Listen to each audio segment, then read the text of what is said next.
let's get into it. Score predictions. Lions, Rams. Sam, I'll start with you. Why are the Lions winning? Because, I'm not even going to ask you.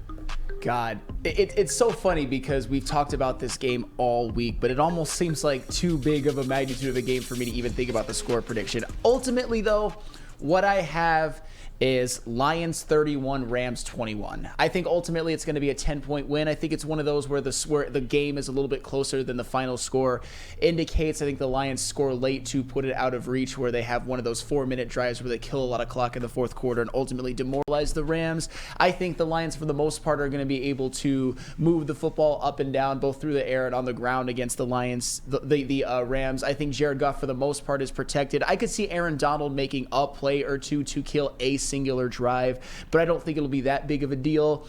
I think Jared Goff plays turnover free.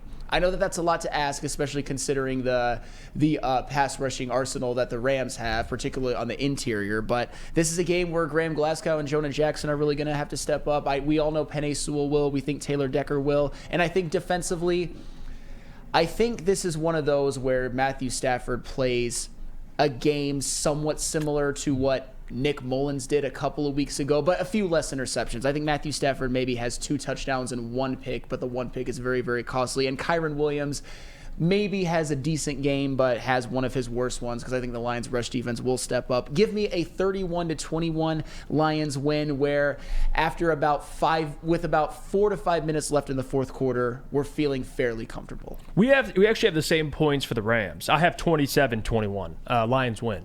I got them winning by 6. For a lot of the reasons you kind of laid out, I do believe Kyren this week won't be a non-factor, but I don't think he'll be as big of a factor as he's been typically. I think the Lions will keep him in check.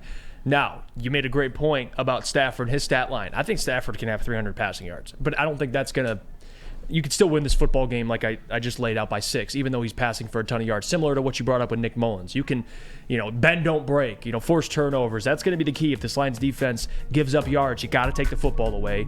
And then on offense, you got to be able to run the football, stay ahead of the chains, and keep drives going, time of possession. And Jared Goff, no turnovers. No turnovers. Please.